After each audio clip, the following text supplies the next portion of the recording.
Cryptic Radio.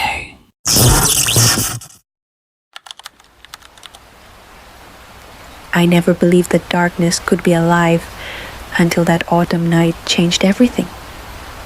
My name is Emily, and I have always prided myself on my rationality, my ability to sift through superstition and find reason in even the most inexplicable events.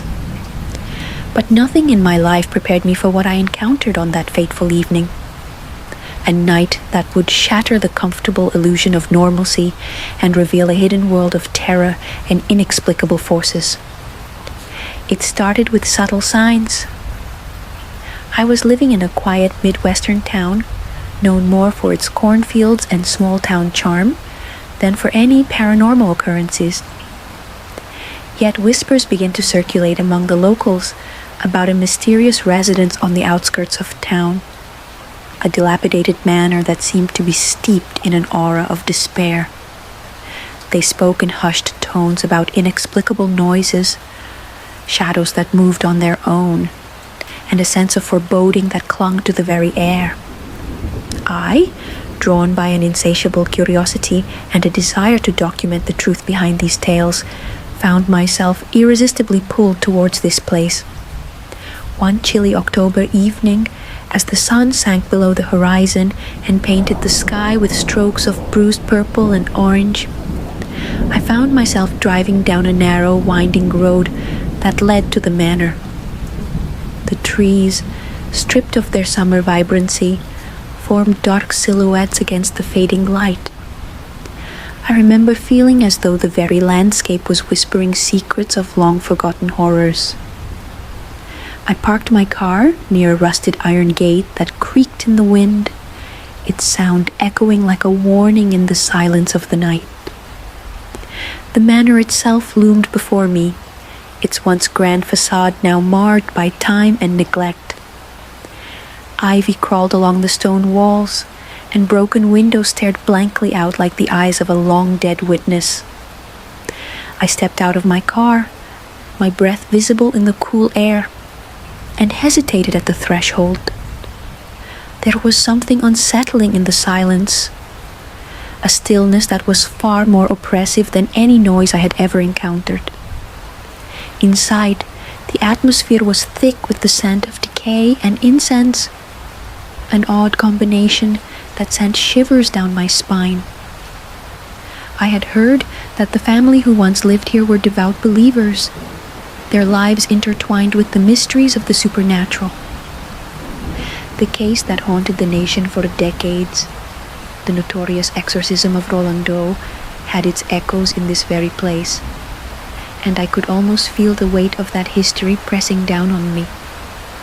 It was said that the air had once vibrated with the voices of prayers and the fervor of desperate pleas for salvation. But now, those echoes were replaced by a heavy, oppressive silence.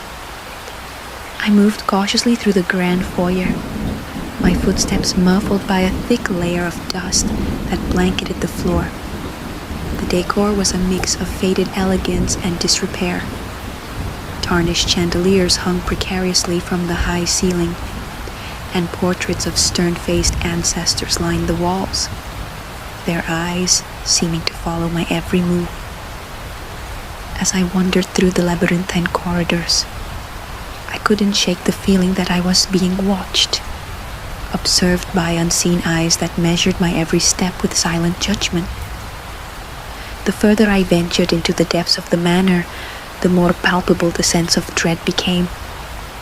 I began to notice peculiar details, doors that closed on their own, faint murmurs that seemed to drift from room to room, and cold drafts that brushed past me without warning. At one point, I paused before an old, ornate mirror.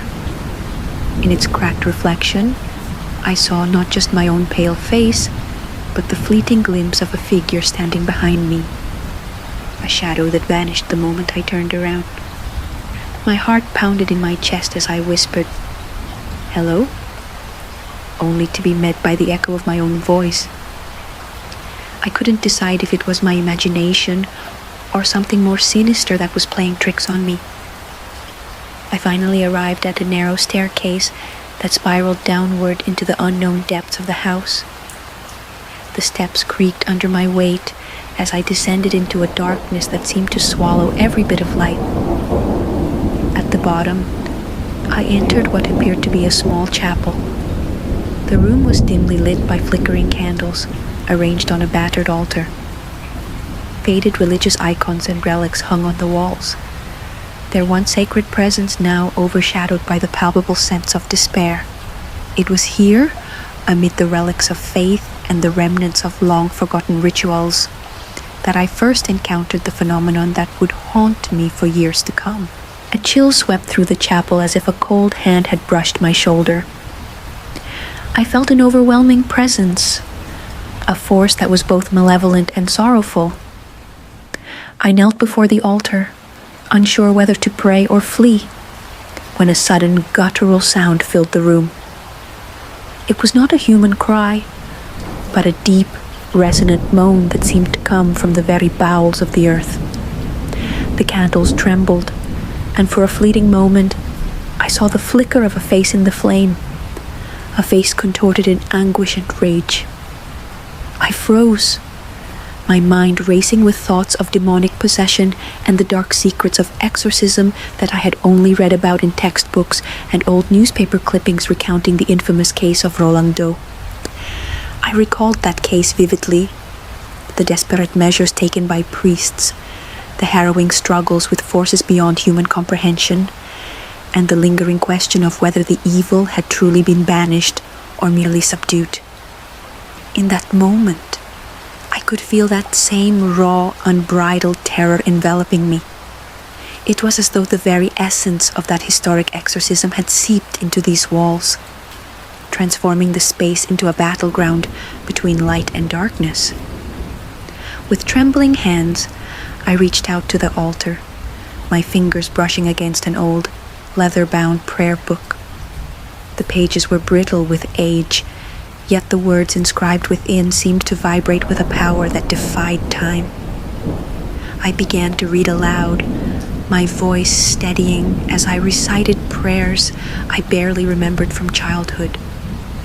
As I spoke, the oppressive force in the room seemed to recoil, as if my words were a shield against the encroaching darkness. But just as quickly as the moment of calm had come, a sudden gust of wind snuffed out the candles, plunging me into a darkness so complete that I could no longer distinguish up from down. In the pitch-black void, I heard the sound of footsteps, slow, deliberate, and impossibly heavy. They circled around me, each step punctuating the silence with an unspoken threat. I felt my pulse race as the presence drew nearer, and I could sense that whatever was out there was not of this world. My mind raced with desperate questions. Was this the demon that had tormented the soul of Roland Doe so many years ago? Was I witnessing the continuation of a curse that had been passed down through time?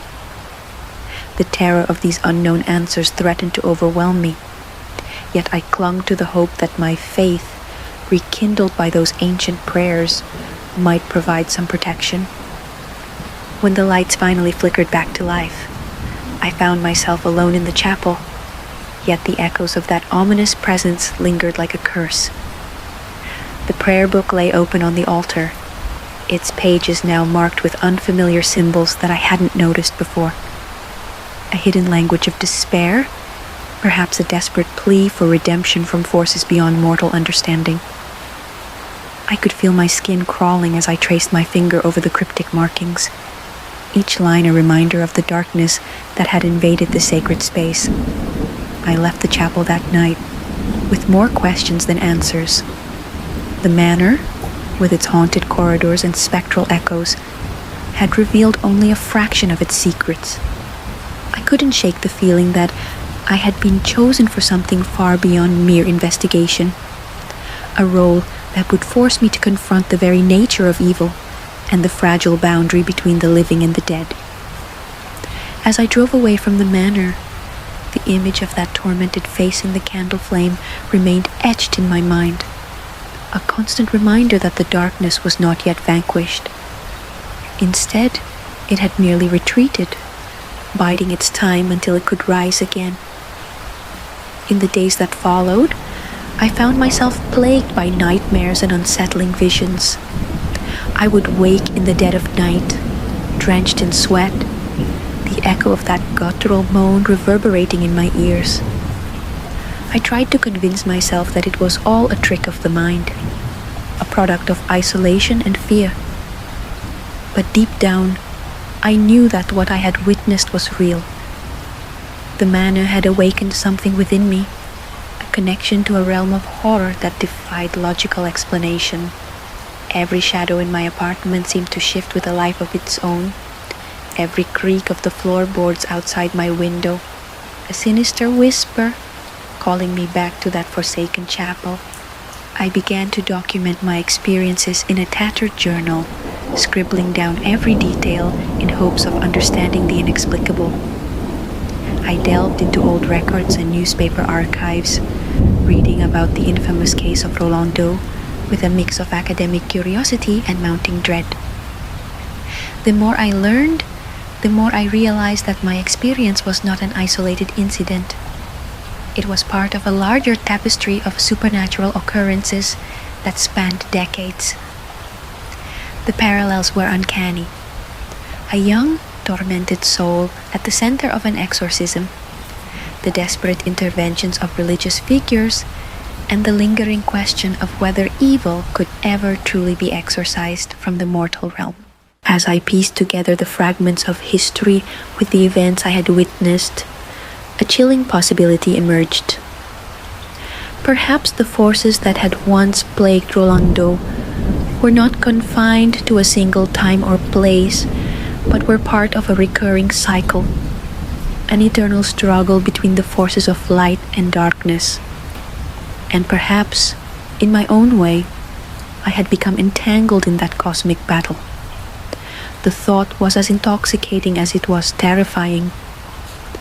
Now, as I sit here writing these words, I feel the weight of that night pressing upon me. The memories are vivid, each detail seared into my consciousness.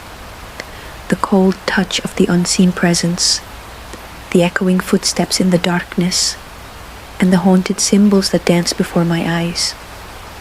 I cannot help but wonder if I am simply an unwitting chronicler of these events, or if I have been chosen to play a more significant role in a story that spans beyond the boundaries of time and space.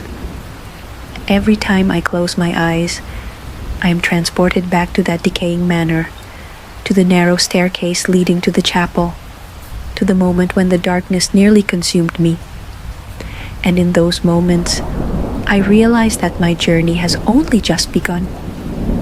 The manor's secrets, like the hidden chapters of an ancient grimoire, beckon me to uncover them further.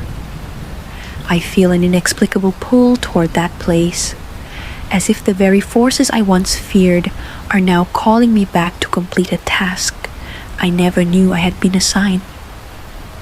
Standing on the precipice of this unknown future, I am filled with a mixture of dread and determination. I have come to accept that the line between the living and the dead is fragile, and that the past is never truly gone. It lingers, waiting for the moment to re-emerge.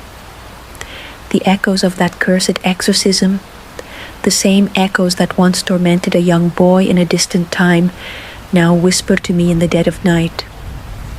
They tell me that there is more to this story than I ever imagined, and that my own destiny is inextricably linked to the mysterious forces at play. As I prepare to step once again into the realm of shadows, I feel a cold resolve settle over me.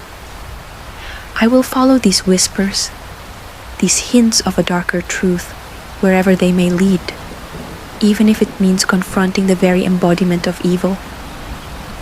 And though I cannot yet foresee the outcome of this journey, I know one thing for certain: the darkness is far from vanquished, and its secrets are waiting to be revealed. For weeks after that harrowing night at the manor, sleep became an elusive stranger. Every time I closed my eyes, I was drawn back into the dim corridors of that forsaken place, the cold whispers of the unseen presence echoing in my mind. My journal overflowed with frantic sketches and hasty notes, scribbled observations of a nightmare that refused to fade. I was compelled to understand, to peel back the layers of history that enshrouded that ancient building and its macabre secret. Little did I know that the deeper I delved, the more I would become ensnared by a fate that defied explanation. The nights blurred into a haze of restless dreams and anxious awakenings. I began to research obsessively, poring over any record I could find of the infamous Exorcism of Roland Doe. In musty archives and yellowed newspaper clippings, I uncovered fragmented accounts of desperate prayers and the excruciating battle between light and the dark forces. These documents hinted at connections that stretched far beyond the confines of a single room or a transient moment of terror. The case was not an isolated incident.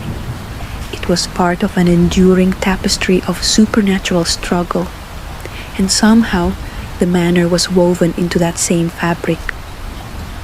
One chilly Saturday morning, determined to chase down every lead, I ventured into the local historical society's archives.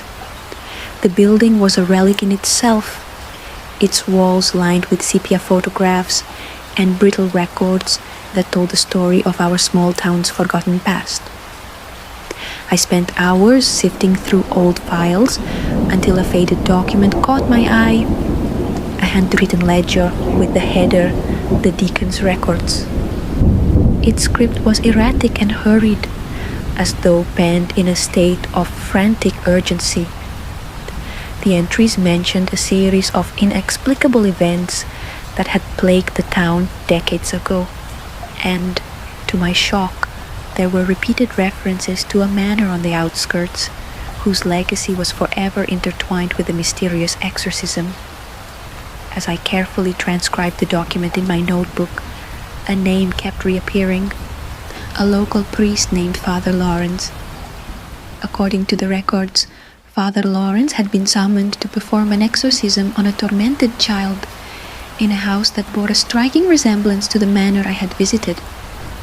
The ledger hinted at rituals performed in secret, rites that went beyond the ordinary and into the realm of forbidden lore.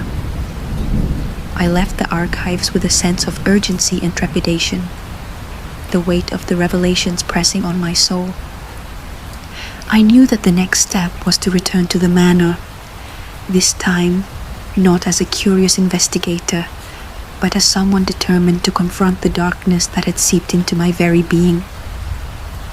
Under the pallid light of a waning moon, I made my way back to the manor. The drive was long, and the winding road seemed to mirror the labyrinth of my thoughts. Every rustle of the wind and every creak of the old vehicle heightened my anxiety, yet an inexplicable pull urged me onward. I parked near the same rusted iron gate, which now seemed to stand as a silent sentinel guarding a terrible secret. The manor loomed before me once again, its dilapidated grandeur intensified by the interplay of moonlight and shadows. Tonight, I felt, the house would reveal more of its hidden truths. Stepping through the threshold, I found that the manor's oppressive silence was punctuated by subtle disturbances. There were fresh imprints on the dust, a sign that perhaps I was not the first to wander these halls since that fateful night. My heart pounded as I explored the foyer once more. The portraits of grim-faced ancestors appeared even more foreboding in the dim light, their eyes seeming to flicker with a spectral glimmer as if silently observing my every move. I recalled the sensation of being watched in every crevice of the manor during my first visit. Now, that feeling had escalated to an almost tangible presence, one that resonated with both menace and melancholy. Determined to uncover what lay hidden, I retraced my steps to the grand staircase that led downward. This time, instead of following the well-trodden path to the chapel, I turned down a narrow corridor I had previously overlooked. The passage was lined with forgotten relics, a collection of old photographs, letters, and religious tokens that hinted at a rich and sorrowful history. Dust motes danced in the beam of my flashlight as I moved deeper into the corridor, and every step seemed to echo with memories of long-ago rites and despair. I paused before an imposing bookshelf that, upon closer inspection, revealed a small gap behind it. With trembling hands, I pushed the shelf aside, revealing a hidden chamber cloaked in darkness. Inside the cramped space, the air was heavy with the scent of aged paper and incense. A battered desk dominated the room, upon which lay a series of leather-bound journals and a collection of handwritten letters. My fingers grazed over the delicate pages of one particular journal, its ink faded, yet the emotions it contained palpable. The entries were written by a woman whose name I later discovered was Eleanor, a devoted member of the household who had served as both caretaker and confidant to the family that once resided here. Her words spoke of eerie happenings, of strange rituals performed in the dead of night, and of a creeping dread that slowly consumed her sanity. Eleanor's diary was a revelation. Page after page chronicled events that paralleled the horrifying account I had experienced in the chapel. She described shadowy figures that moved with a life of their own, unexplained sounds that filled the silence of the night, and a relentless force that seemed determined to erode the boundaries of reality. In one particularly chilling entry, she recounted an evening when she had heard the anguished wails of a child echoing through the halls, a sound so heart-wrenching that it compelled her to confront the darkness head-on. The narrative was steeped in sorrow and terror, yet it also hinted at a desperate hope for redemption, a hope that seemed to fade with every passing day. As I read, I felt a strange kinship with Eleanor, as though her words were not just an account of past horrors, but a mirror reflecting my own inner torment. Her descriptions resonated with the fragments of memory I had been unable to shake since my first encounter in the chapel. I could almost hear her voice, a soft, trembling whisper carried on the wind, warning me of dangers that defied explanation. The diary also mentioned Father Lawrence, whose name had surfaced in the historical records. Eleanor wrote of his arrival as a beacon of hope, only for his intervention to spiral into a series of events that culminated in an exorcism of unspeakable intensity. It was as if the manor had become a nexus for all these tragic threads, a place where despair, faith, and malevolence converged in a macabre dance. As I absorbed the weight of these revelations, a sudden chill snaked its way up my spine. The hidden chamber, once a silent repository of forgotten memories, now felt suffused with a palpable energy. I sensed that I was not alone. The sound of soft footsteps on the creaking wooden floor behind me made my pulse quicken. I turned sharply, the journal clutched tightly in my hand, only to find the room empty, a deceptive stillness that belied the storm of sensations raging within me. The hairs on my arms stood on end as I whispered into the darkness, "Who's there?" My voice seemed to vanish into the silence, swallowed by the oppressive atmosphere that clung to every surface. I decided to gather the diary and the letters, certain that they held the key to understanding the mansion's tragic history. Their fragile pages and cryptic annotations beckoned me to piece together a story that spanned generations. A tale of fervent faith, unyielding torment, and the inexorable pull of a malignant force. With each entry I read, I felt the boundaries between past and present blur, as if the very essence of the manor was interlacing my fate with that of its long-departed inhabitants. After what felt like hours in that secret chamber, I reluctantly left, the weight of Eleanor's sorrowful revelations heavy in my heart. I retraced my steps through the winding corridors, each room now imbued with a new layer of significance. The manor was not merely a decaying relic, it was a living testament to the horrors that had unfolded within its walls.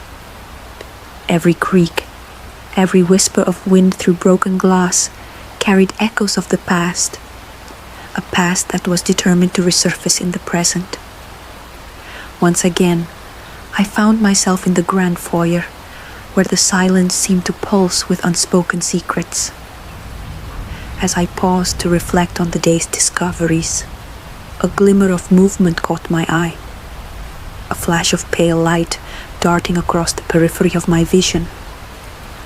For a moment, I thought I saw the faint outline of a figure, a spectral form that moved with deliberate grace.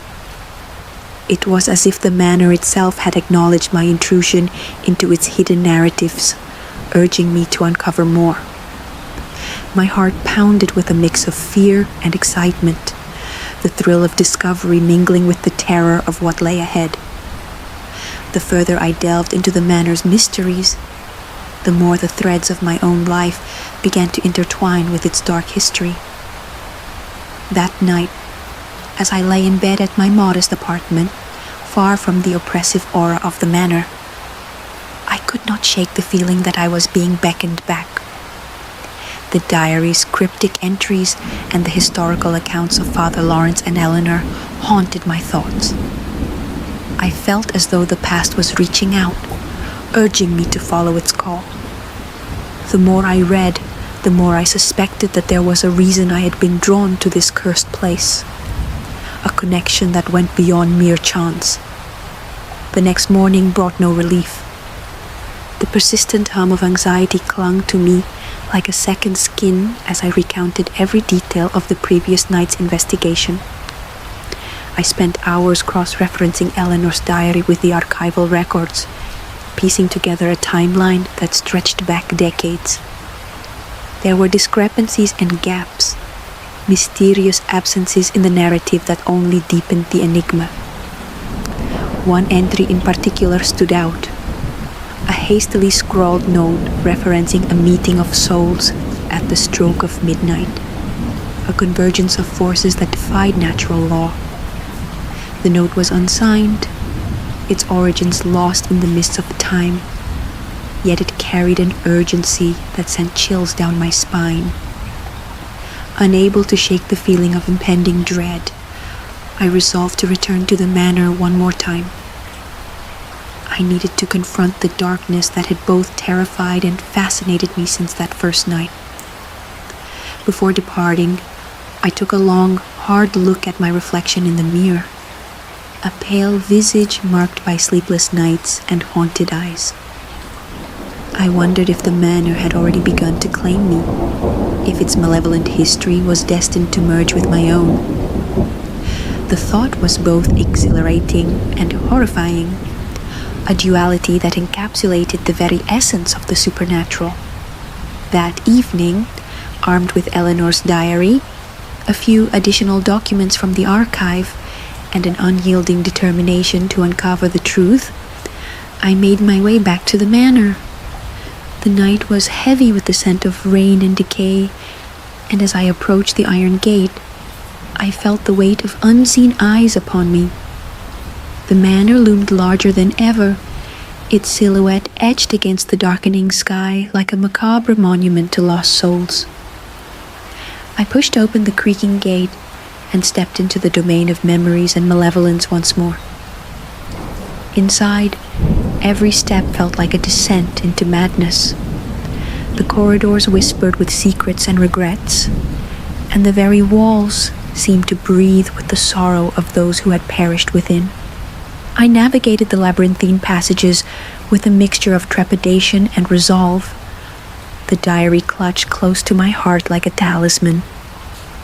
At one juncture, I paused in a room that appeared to have once served as a parlor, a space filled with broken furniture and the remnants of a once vibrant family life.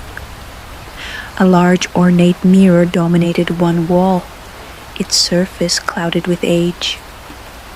As I stared into it, I thought I glimpsed a reflection that was not entirely my own, a fleeting image of a pale, anguished face superimposed upon mine. The vision was over in an instant, leaving me shaken and questioning the reliability of my senses. In the silence that followed, I heard a soft, almost imperceptible hum, a melodic lament that seemed to emanate from the very foundations of the house. It was as if the manor itself were mourning a long-forgotten tragedy, its sorrow woven into the fabric of every stone and beam. Drawn by that haunting melody, I found myself at the entrance of a small, concealed chapel that I had not yet explored. The door was half hidden behind heavy velvet drapes, its wood scarred by time and neglect. I hesitated for only a moment before stepping inside, my flashlight casting long, wavering beams of light across the pews and crumbling altar. The chapel was a study in decay and desolation. Dust blanketed every surface, and the remnants of ritualistic symbols were etched into the walls in a language that defied comprehension. My eyes were immediately drawn to a large, intricately carved cross that hung above the altar. Its once bright colors had long since faded into muted tones, and yet it radiated a strange, somber beauty. I could almost hear the faint echo of chants and prayers, a spectral chorus from a time when faith was a shield against the encroaching darkness. As I moved closer, a draft stirred the air, carrying with it the faint scent of incense and something else, something metallic and bitter. I felt as though the cross was a portal to another realm, a silent witness to the exorcism that had once attempted to sever the ties between the mortal and the divine. Lost in thought, I almost missed the subtle sound of paper rustling behind a pillar. I turned to find a crumpled envelope lying on the cold stone floor. My hands trembled as I picked it up, the paper crackling softly under my grip. There was no return address, only my name scrawled in an elegant yet unfamiliar hand. The message inside was brief, a single sentence that sent a shock through my already fragile composure. The past is never dead, it only waits to be reborn. The words reverberated in my mind, mingling with the low, persistent hum that filled the chapel. I felt as though I were standing at the threshold of a revelation, the key to unlocking secrets that spanned lifetimes. Clutching the envelope and the diary, I left the chapel with a profound sense of foreboding. Every corridor, every crevice of the manor now seemed charged with a new energy, a promise of more answers, but also the risk of deeper, darker truths. The letter had unlocked a door within me, a door that I was both eager and terrified to open. It hinted at a destiny intertwined with the tormented souls of the manor, a destiny that could lead to salvation or damnation. I could not shake the feeling that my journey was no longer merely an investigation of the paranormal. It had become a personal odyssey into the very heart of darkness. As I emerged into the night, the manor's silhouette receded into the inky blackness, but its echoes remained with me. I drove home in a daze, the letter's ominous words repeating in my mind with every turn of the wheels. At home, I spread out my findings on the dining table, diary entries, archival records, and the mysterious letter. I attempted to piece together the disparate clues, forming a tapestry of events that connected the exorcism of Roland Doe, Father Lawrence's desperate rites, and Eleanor's tragic confessions. Each thread of the narrative wove itself into a complex web, hinting at a cosmic cycle where the battle between light and darkness was destined to recur, time and again. By the time the first light of dawn crept through my window, I felt as if I had glimpsed the edge of a profound mystery. A mystery that promised not only answers, but also a reckoning with forces that defied human understanding. The Manor, with its cursed legacy, had become an inescapable part of my destiny. I realized that the true horror was not merely in the apparitions or the ghostly echoes of the past, but in the inevitability of the past's return. The past was a specter that refused to be exorcised, a relentless reminder that some secrets are better left buried. Now, as I sit here, surrounded by the relics of my discoveries, I feel the pull of that hidden truth intensify. The letter's final words echo like a challenge, a dare to confront the forces that lurk beyond the veil of time. I know that my next steps will lead me even further into the labyrinth of despair and revelation. There is no turning back. The Manor has marked me as one of its own. In its silent, desolate corridors lie the answers I seek, and perhaps the key to unraveling the curse that has haunted this place for generations. I close my eyes, summoning the courage to face whatever may come next, knowing that with every revelation, I am drawn deeper into a cycle of horror that stretches far beyond my own lifetime. The past is not dead. It lives in every shadow, every whispered prayer, every forgotten tear. And as the sun rises on a new day, I brace myself for the inevitable confrontation with a darkness that promises to reshape my very existence. As I stepped back into the Manor under a sky heavy with the promise of rain, every instinct in me screamed that I was crossing a threshold from which there might be no return. The cool night air mingled with a palpable dread as I pressed forward, clutching the diary, the archival documents, and the mysterious letter close to my chest. My heart pounded with a mixture of anticipation and terror, each beat echoing the steady rhythm of a ritual I had not yet fully understood. I had come to realize that my investigation was no longer about collecting relics of a bygone era or merely proving the existence of paranormal forces.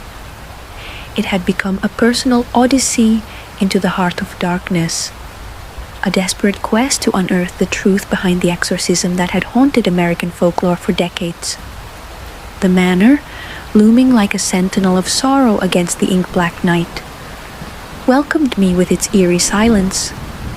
Its broken windows and ivy-choked walls seemed to murmur secrets of the past, inviting me to listen to the whispers of the dead. I retraced the path I had taken before, my footsteps slow and deliberate, each step echoing on the worn stone floor as if announcing my return to an ancient congregation of lost souls. The once familiar corridors now felt transformed, a labyrinth of shadow and memory, where every corner might conceal another piece of the tragic puzzle that bound the Manor to the infamous Exorcism of Roland Doe. Inside, the atmosphere was dense with the residue of old prayers and unspoken regrets. The air itself felt charged, as if invisible currents stirred with a purpose beyond human comprehension. I found myself drawn once more to the secret chamber I had discovered in my previous visit. With trembling hands, I pushed aside the dusty bookshelf that concealed the narrow passage. The hidden room greeted me like a sanctum of forgotten lore. Stacks of leather-bound journals and brittle letters, long neglected by time, lay in disarray on a creaking desk.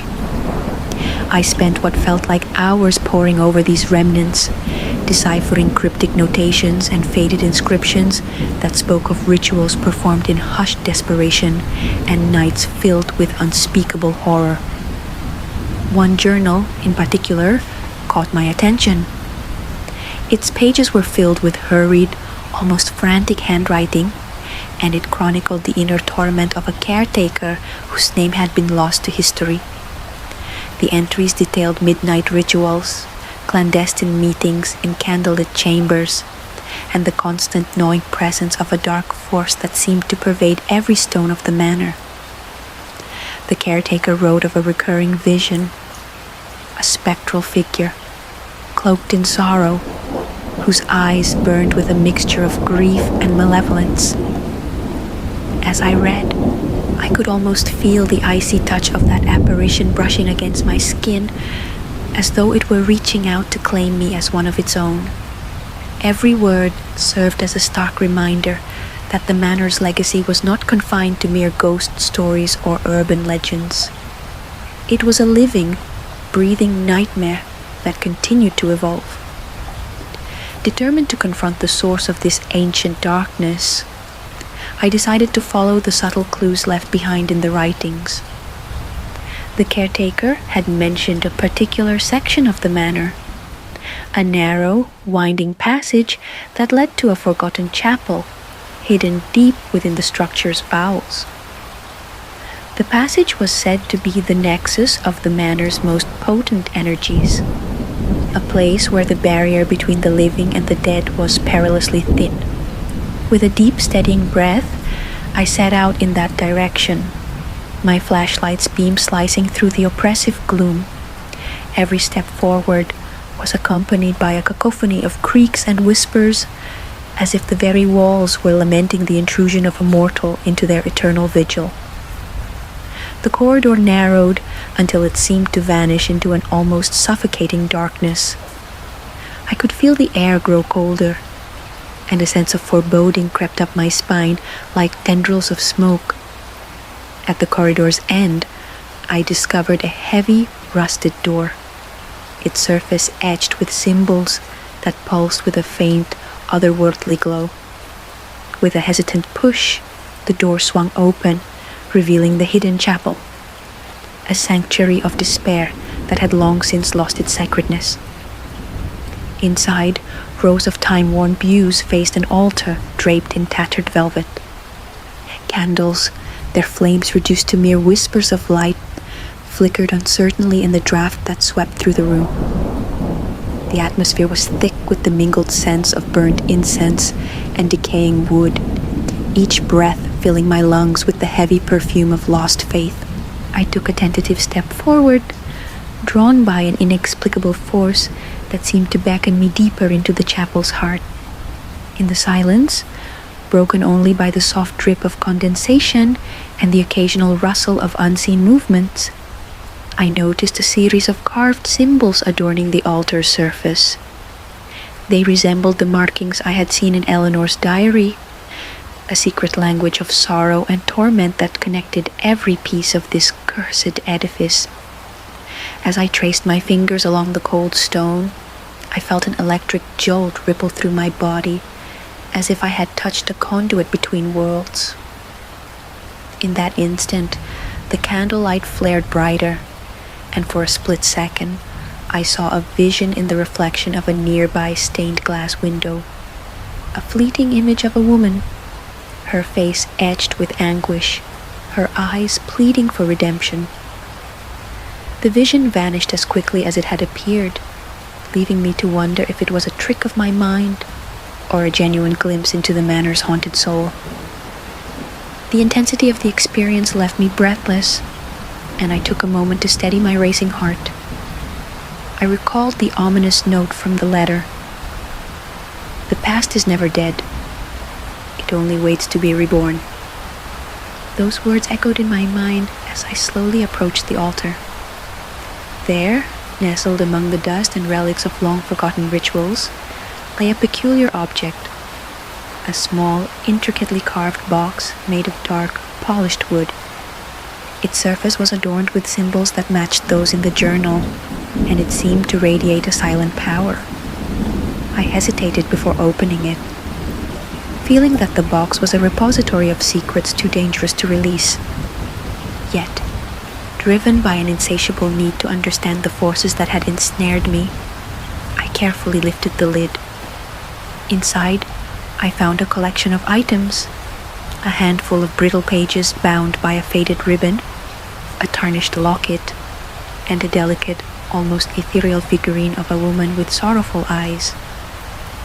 The pages appeared to be part of a ritualistic manuscript, an account of a secret exorcism performed not on a child, as the well-known case of Roland Doe described, but on a woman whose soul had been fractured by forces beyond mortal comprehension. The manuscript detailed her descent into madness, the relentless torments inflicted by an entity that defied conventional understanding, and the desperate measures taken by those who sought to save her. The presence of the locket and the figurine suggested a deep personal connection. Perhaps the identity of that woman was entwined with the fate of the manor itself. As I sat there, surrounded by relics of pain and despair, the temperature in the room seemed to drop dramatically. A heavy silence enveloped me, broken only by the steady thumping of my heart. In the reflective surface of the locket, I caught a glimpse of my own face, pale and drawn, merging with the spectral visage of the woman from the manuscript. For a moment, I questioned whether the manor had begun to merge my identity with the tormented souls it held captive. The thought was as exhilarating as it was horrifying. Was I merely an observer in this unfolding drama, or had I unwittingly become a character in a narrative that spanned lifetimes? Compelled to piece together the final fragments of this grim puzzle, I carefully gathered the items and retraced my steps back to the corridor. Each step was laden with a sense of urgency, as if the manor itself were urging me to hurry before the darkness reclaimed its hold. The echoes of my footsteps merged with a low, almost imperceptible murmur that seemed to emanate from the very walls. A chant, a prayer, or perhaps a lament for the lost souls trapped within these confines. The language was archaic and haunting, and I found myself silently repeating the syllables, hoping that the invocation might stave off the encroaching shadows. Once outside the chapel, the manor appeared to shift around me. The corridors twisted into configurations that defied logic, and the familiar layout seemed to distort with every turn. I began to suspect that the mansion was alive in its own right, a living archive of pain, memory, and a relentless hunger for retribution. I pressed on, driven by the knowledge that the answers I sought lay somewhere within these shifting walls. In a secluded alcove of a secondary corridor, I discovered a narrow staircase that descended into what could only be described as the manor's hidden underbelly. The air grew thick with moisture and decay as I descended the stairs, each step plunging me deeper into an abyss of forgotten horrors. The narrow passageway was lined with old stone walls, slick with dampness, and adorned with cryptic carvings that seemed to pulse in the dim light of my flashlight. The deeper I went, the more I became aware of an omnipresent pressure, a feeling that the darkness here was not simply an absence of light, but a tangible entity that pressed against my skin and invaded my thoughts. At the end of the staircase, I emerged into a cavernous chamber that exuded an aura of desolation. The room was vast, its ceiling lost in shadow, and it was filled with relics from the manor's past. Broken statues, rusted candelabras, and a mosaic floor that depicted scenes of ritualistic fervor and despair. In the center of the chamber, illuminated by a single shaft of moonlight that filtered through a narrow opening in the wall, stood a large stone pedestal. It was covered in layers of dust and time, yet etched upon its surface were symbols and inscriptions that resonated with the language of the manuscripts I had discovered earlier. Drawn inexorably to the pedestal, I knelt before it and traced the carvings with a reverence that bordered on fear. The symbols seemed to tell a story, a chronicle of a time when the boundary between our world and the realm of the supernatural was thin and fragile. I could almost hear the echo of ancient voices, reciting incantations and lamentations that had once filled this space with both hope and terror. As I stared at the inscriptions, I felt an intense connection to the entity described in the manuscript, the woman whose soul had been shattered by forces beyond comprehension. It was as if her anguish was imprinted on every stone, every scrap of parchment, every whispered prayer that had ever been uttered within these walls. In that moment of communion with the past, the chamber seemed to come alive. Shadows lengthened and twisted into shapes that danced around the pedestal, and a soft, almost musical hum filled the air. I could feel the presence of countless souls, their collective sorrow and longing merging with my own heartbeat. My mind reeled with the realization that the manor was not simply a building haunted by a single tragic event. It was a nexus where the boundaries of time, memory, and spirit converged, forever entwined in a cycle of exorcism and despair. As the hum swelled into a chorus of spectral voices, I felt a sudden surge of energy course through my veins. The symbols on the pedestal glowed faintly in response, as though acknowledging my presence and the deep connection that bound me to the manor's legacy.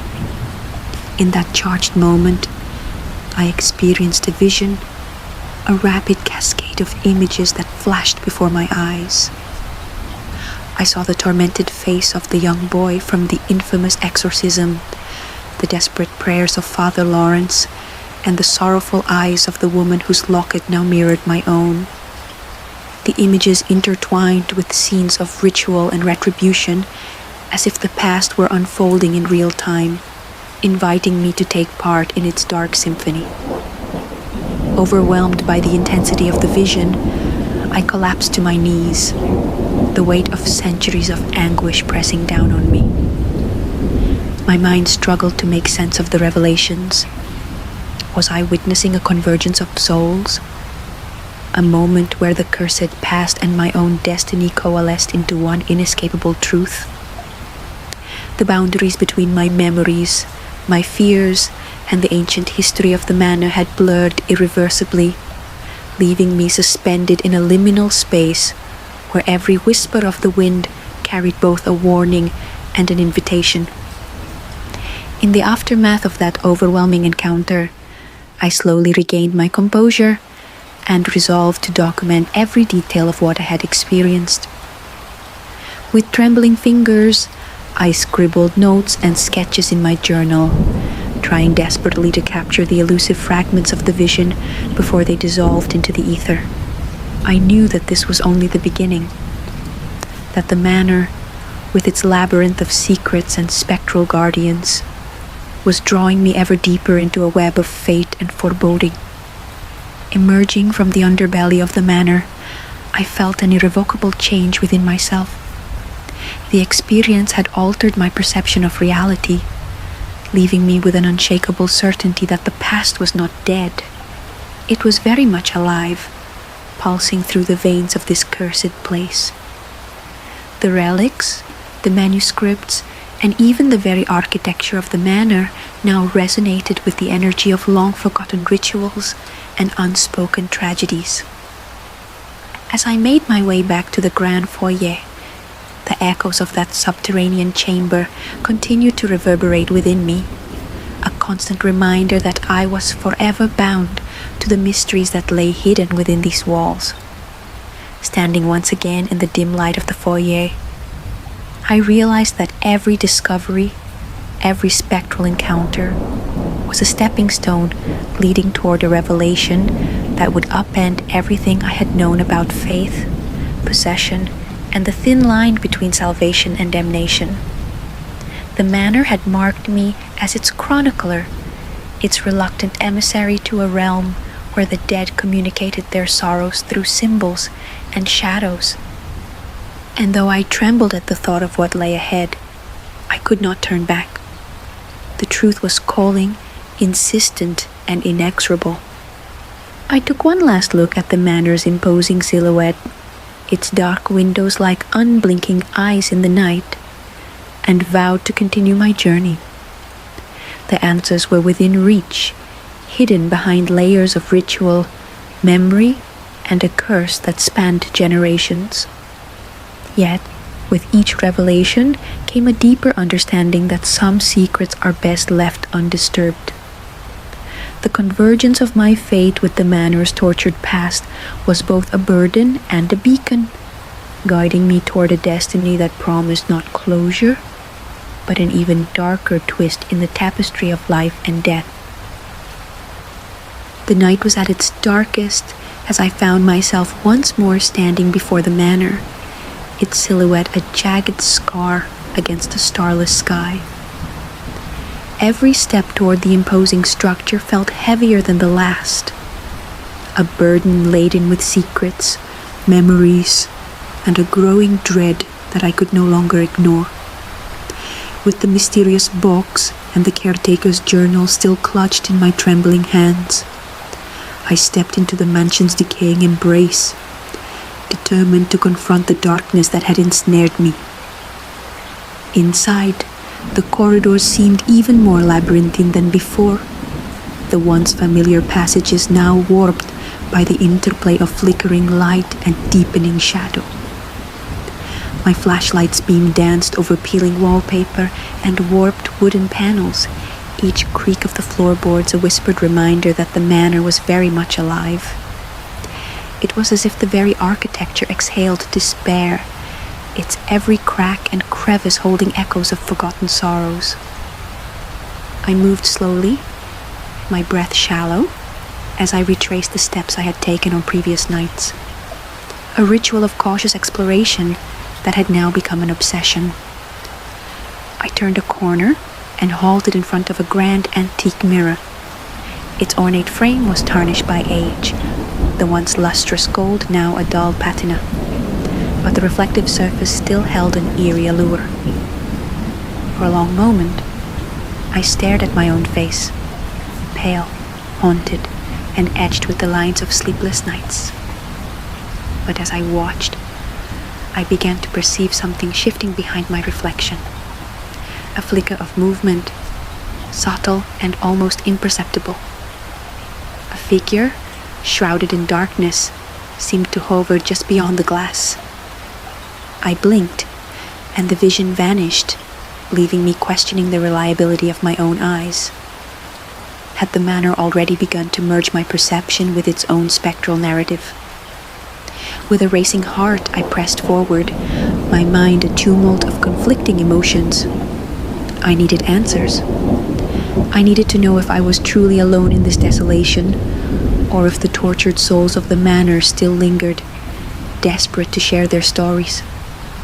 Clutching the caretaker's journal tighter, I navigated a narrow hallway that led to what appeared to be a forgotten parlor. The room was a time capsule, a relic of a bygone era, filled with dusty furniture draped in white sheets, their contours softened by the passage of time. A grand piano sat silently in one corner, its keys yellowed and chipped, as if mourning the music that once filled the space. Drawn to an intricately carved cabinet, I opened its creaking doors and discovered a collection of faded photographs. Faces stared back at me, somber eyes of people whose expressions told tales of joy, sorrow, and silent resignation.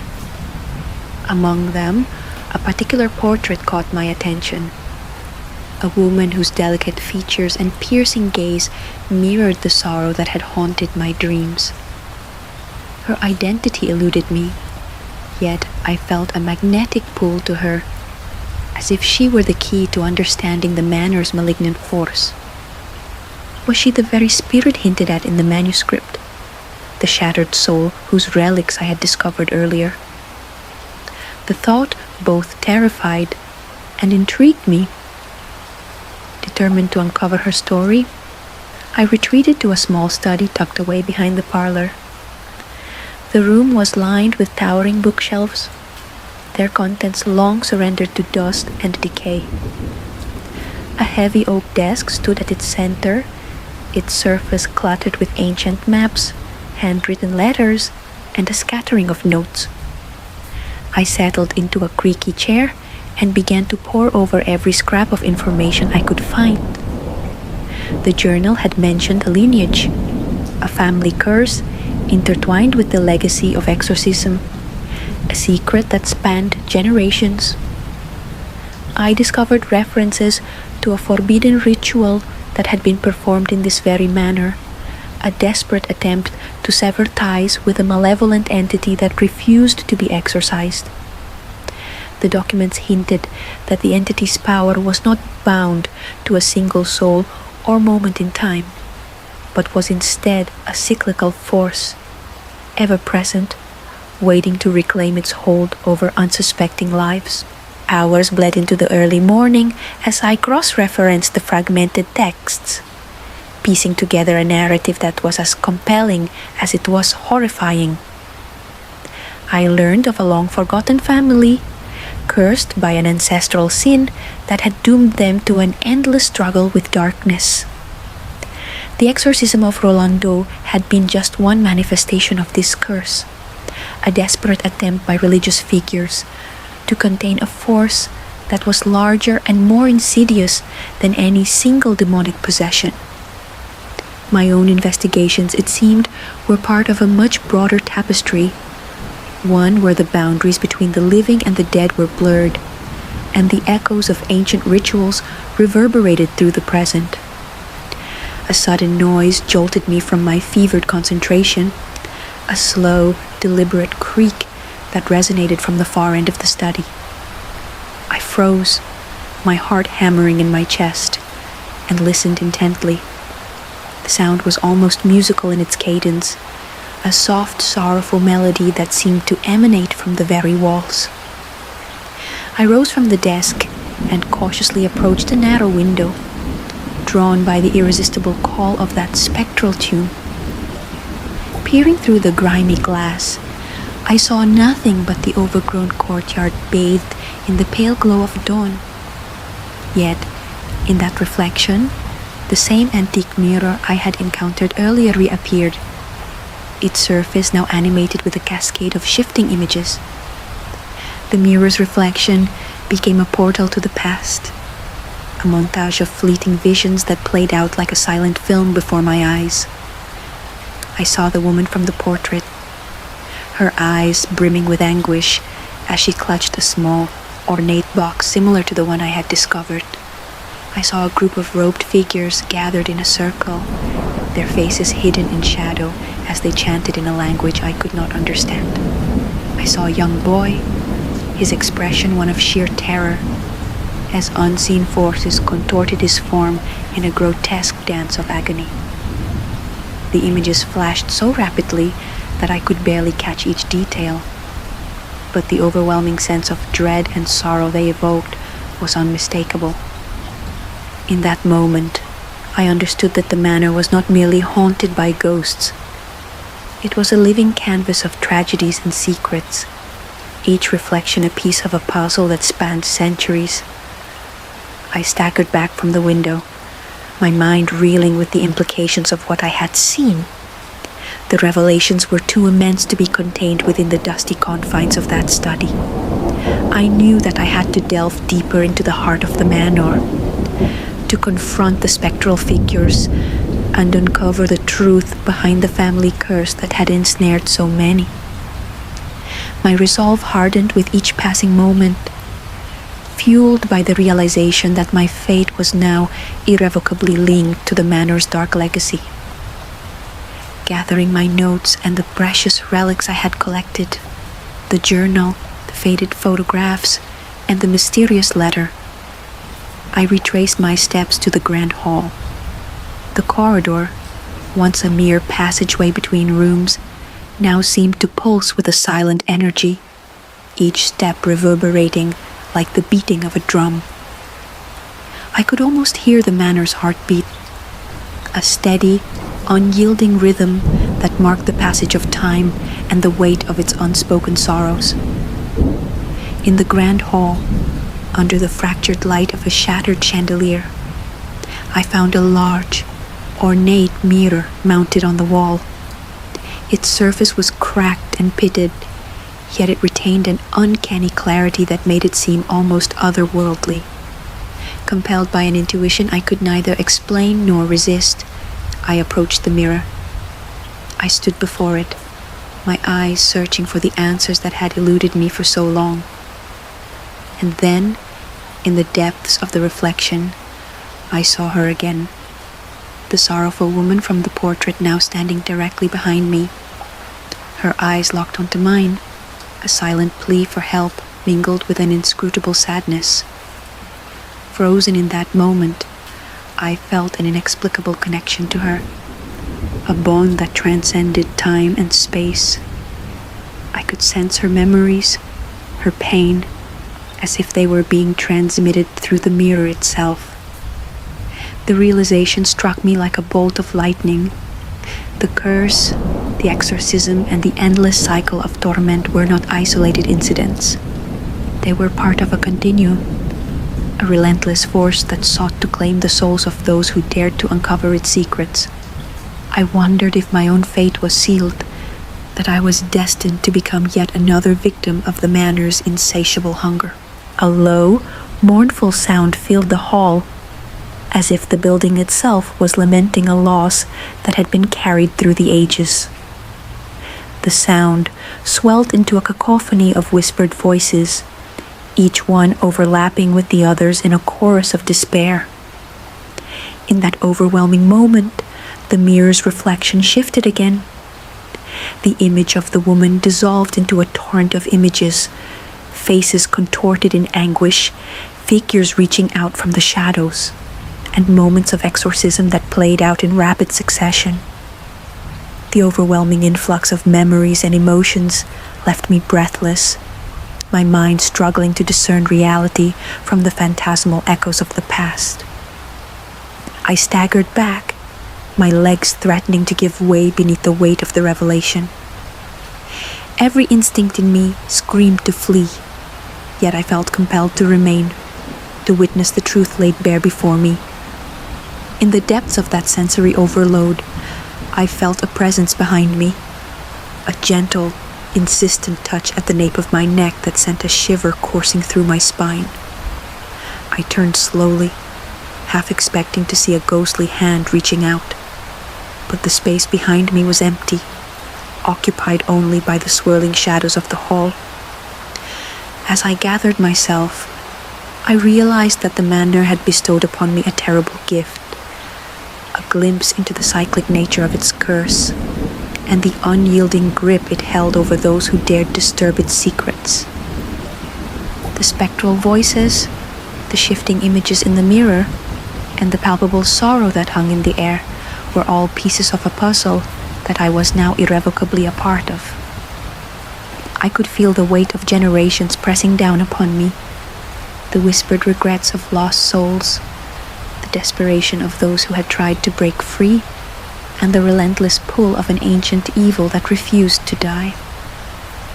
Resolute yet shaken, I vowed to follow the trail of clues wherever it might lead, even if it meant plunging deeper into the abyss of the Manor's dark heart.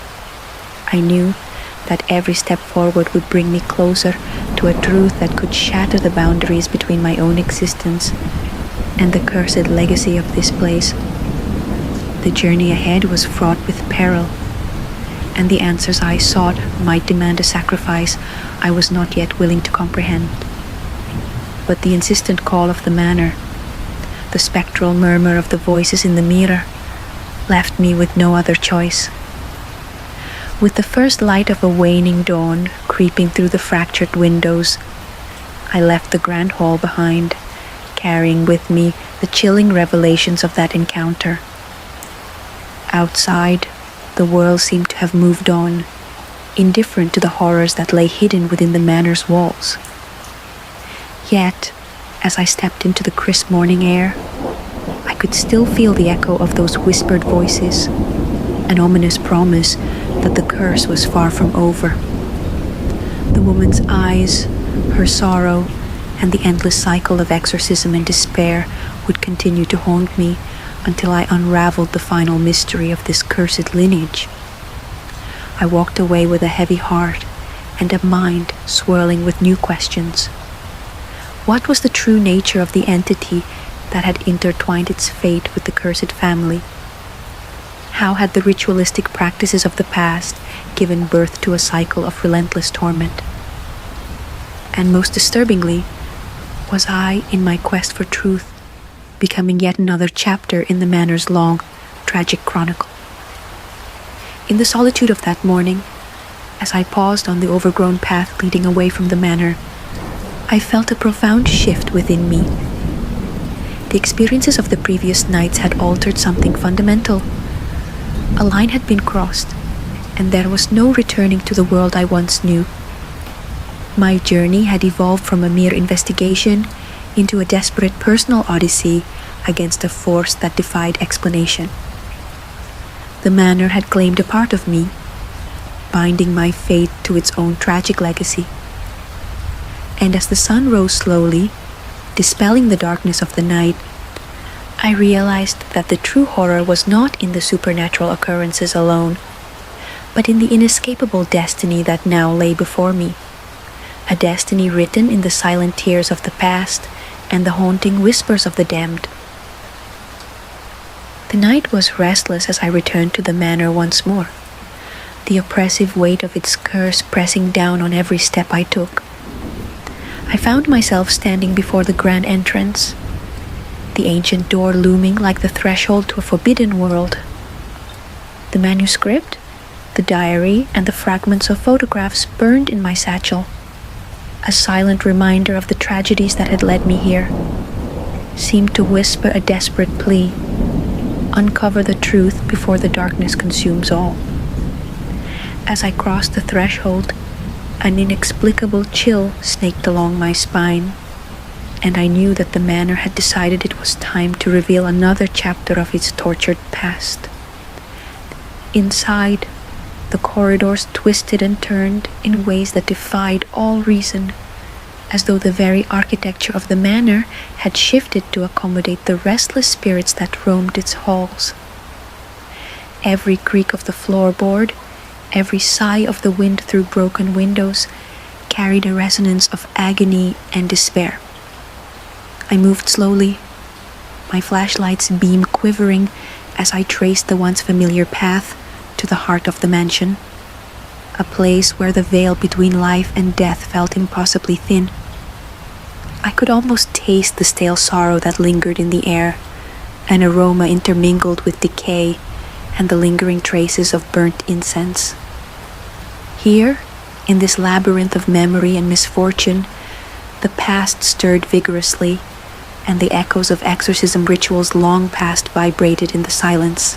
I soon found myself drawn to a narrow, neglected staircase hidden behind an arched doorway that I had never noticed before. With cautious determination, I descended into a subterranean passage, a forgotten wing of the Manor where time seemed to have halted decades ago. The walls here were adorned with peeling murals of angels and demons locked in eternal conflict, their faded colors hinting at long-forgotten glories and betrayals. Every step echoed like a tolling bell in the stillness, each sound a reminder of the heavy price paid by souls who once sought salvation within these walls. The air was dense with the coppery scent of old blood and the lingering bitterness of broken prayers. It was as if the very stones of the Manor wept for the lives that had been lost, for the exorcisms that had failed to exorcise the relentless evil clinging to these halls. As I pressed forward, the corridor opened into a vast chamber, a cathedral-like vault with a high arched ceiling that seemed to stretch into an infinite gloom. In the center of the chamber stood a solitary pedestal, much like the one I had seen before. But here, it radiated an aura of raw power and ancient sorrow. Etched into the stone were symbols that pulsed with a faint luminescence, as if alive and conscious of my intrusion. I approached slowly, feeling that every heartbeat was synchronized with the hidden cadence of the room. In a moment of profound clarity, I realized that this pedestal, was not merely an artifact, but a vessel, a repository of the Manor's accumulated pain and cursed history. I could almost sense the countless souls that had been tethered here, each fragment of despair coalescing into a single, unyielding presence. I knelt before the pedestal, my hands trembling as I reached out to trace the intricate carvings. The cold stone beneath my fingertips was inscribed with ancient runes and symbols reminiscent of the diary entries and the manuscript I had uncovered. In that instant, a surge of memories not my own flooded through me. I saw flashes of a woman in agony, her eyes mirroring the despair that had haunted me for so long. I heard the echo of desperate chants and the furious clamor of an exorcism that had spiraled into chaos. The vision was so vivid that I felt as if I were reliving an ancestral trauma, a relentless cycle of possession, exorcism, and irrevocable loss. It was a moment of awakening, as if the manor itself was forcing its bitter legacy into my consciousness.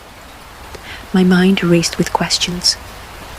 Was I, by mere curiosity, becoming a vessel for this curse? Had the rituals performed here over the centuries woven my fate irreversibly into the tapestry of the damned? The thought was both paralyzing and perversely alluring. I felt the cold tendrils of an unseen presence brush against my skin, as if testing my resolve, beckoning me to surrender to the eternal dance between light and darkness. In that suspended moment, a voice, not entirely human, not entirely a memory, whispered, "Awaken and know your destiny." The sound was soft, yet it resonated deep within me, shaking the foundations of my identity and forcing me to confront a horrifying possibility: that my investigation, my very soul, was bound to the cursed lineage of this manor. Determined to unearth every secret, I rose from my knees and retrieved the faded leather-bound manuscript from my satchel. I recalled how it spoke of a ritual, a desperate final act performed by a tormented caretaker who sought to break the cycle of possession. The manuscript detailed an intricate ceremony that was meant to sever the connection between the cursed family and the relentless evil that haunted them. Yet, it ended abruptly, as if the author had been interrupted by an overwhelming dread. With the manuscript in hand, I began to recite the incantations inscribed within its fragile pages, my voice echoing softly against the stone walls. The words, though archaic and heavy with despair, carried a strange, undeniable power. As I spoke them aloud, the pedestal's glow intensified, and the air around me pulsed with an energy that was both terrifying and mesmerizing. For a brief, harrowing moment, time seemed to fracture. I experienced a cascade of visions, a mosaic of pain and hope intertwined. I saw the spectral figure of the sorrowful woman from the portraits, her eyes pleading for release from an eternal torment. I witnessed scenes of exorcism, the anguished cries of a young boy, the desperate prayers of Father Lawrence, and the frantic gestures of a caretaker determined to cast out an unfathomable evil. Amid these images, one detail stood out. A symbol that I had seen countless times in the diary, now emblazoned with a sinister clarity. It was the mark of an unholy pact, an emblem that bound the cursed lineage to an ancient and malevolent force that had seeped into the very essence of the manor. The realization struck me with a force that left me breathless. I was not merely an observer of these tragedies. I was now a part of them. The chamber shuddered, as if the manor itself responded to my incantations.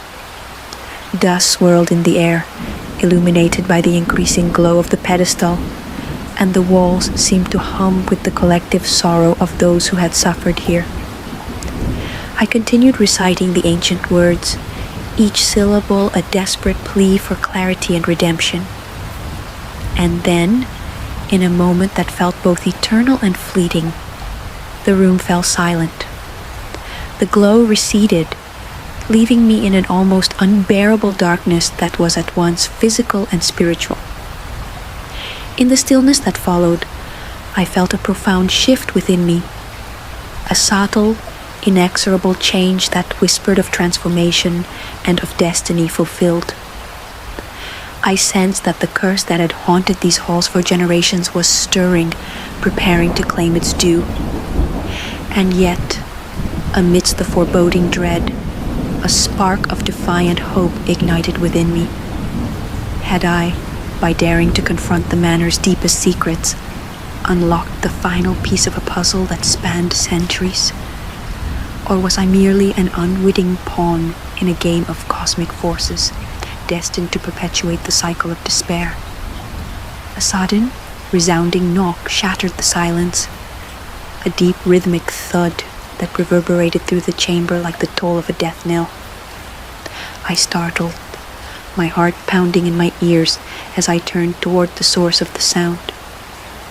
At the far end of the room, obscured by swirling shadows, a heavy oak door stood ajar. A faint, ghostly light seeped from the gap, casting long, eerie shadows across the stone floor. Drawn by an insatiable need to know more, I rose and made my way toward the door. With each cautious step, the intensity of the spectral energy grew, as though the Manor was summoning me to a final, irrevocable confrontation. I pushed the door open and found myself in a long, narrow corridor that I had never seen before. A passageway that seemed to extend indefinitely into darkness. The walls were lined with portraits, each face etched with despair and a haunting familiarity, as if they were the ancestors of the cursed family whose legacy I had begun to unravel. The corridor pulsed with a rhythm that echoed my own heartbeat, and as I moved forward, the temperature plummeted and my breath became visible in the cold air. At the end of the passage, a solitary figure awaited me, a spectral apparition draped in tattered garments, her eyes luminous with a sorrow that transcended time. She regarded me with a mixture of pity and resolve, her voice a fragile whisper that seemed to carry the weight of countless lifetimes. "You have awakened what was long buried," she intoned, her words resonating deep within my soul.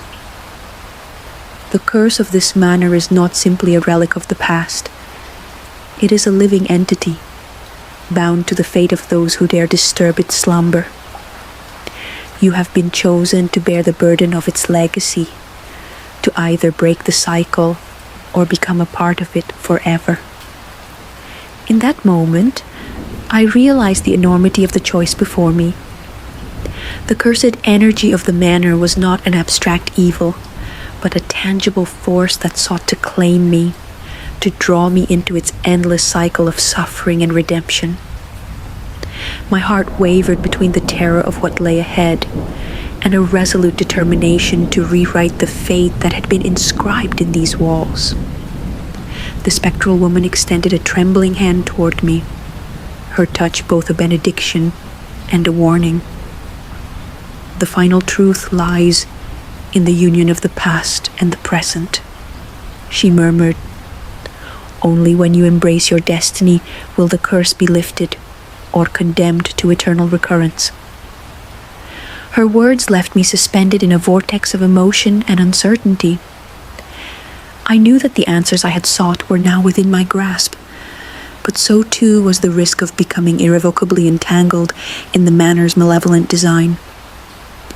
With a deep shuddering breath, I reached out and took her hand, feeling a surge of energy that blurred the lines between memory and reality, between my own fate and the sorrowful legacy of those who had come before me. In that charged moment, as our hands met in the dim light of the corridor, a flood of images and emotions overwhelmed me.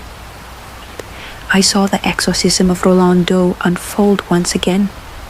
The desperate prayers, the anguished cries, the battle between light and an unyielding darkness. I saw the lineage of a cursed family, each generation bound to the relentless force that had seeped into every stone of this manor. And then, as the spectral woman's gaze locked with mine, a singular, shattering revelation emerged. The darkness was not an external enemy to be vanquished, but a part of me, a dormant legacy that I had inherited, the blood of that cursed lineage flowing within my veins. The truth crashed over me like a tidal wave, shattering the remaining illusions of control. I was not merely an investigator. I was the final heir to a legacy of despair and hope, destined to either sever the unholy bond or surrender to the cycle of eternal torment. The manor's ancient curse had awakened in me, and its fate now rested in my trembling hands. As the spectral corridor faded into a haunting silence, I stood there, grappling with the enormity of my destiny. The path ahead was shrouded in uncertainty, a labyrinth of choices, sacrifices, and unrelenting darkness. Yet, even as terror mingled with a flicker of hope, I knew that my journey had reached an irrevocable turning point. The awakening of the damned was not a conclusion, but the beginning of a final, perilous chapter. A confrontation with the very essence of evil and the chance to redefine the legacy of the cursed manor. The revelation of my cursed lineage left me trembling in a state of profound disorientation. The spectral touch of that ghostly hand still pulsed along my skin, its message clear. The darkness was no distant threat, but an intrinsic part of me. As I stood there in the cold, silent corridor, I could feel the weight of centuries of sorrow pressing upon my soul, a burden that had been passed down through blood and ritual. Every heartbeat, every shuddering breath reminded me that my fate was now irrevocably entwined with the manor's malignant legacy. I left the spectral corridor and retraced my steps through the winding hallways. The oppressive atmosphere now transformed into an almost sentient force. The manor seemed to breathe around me, its walls whispering secrets of exorcisms long past, of prayers uttered in desperation, and of souls condemned to eternal wandering. My mind raced with conflicting thoughts. Was I to become a savior who would break the unholy cycle? Or was I doomed to perpetuate the endless torment of my ancestors? The answer eluded me, hidden beneath layers of spectral memories and the cryptic symbols etched in every dark corner of this accursed edifice. Determined to find clarity, I sought refuge in the manor's neglected library, a vast, dusty room filled with ancient tomes and brittle manuscripts. The heavy scent of aged paper and decaying leather filled the space, mingling with the distant echo of my own footsteps. I sank into an overstuffed chair near a window, its glass cracked and smeared with the passage of time, and opened the manuscript that had first hinted at the possibility of salvation through a final, desperate ritual.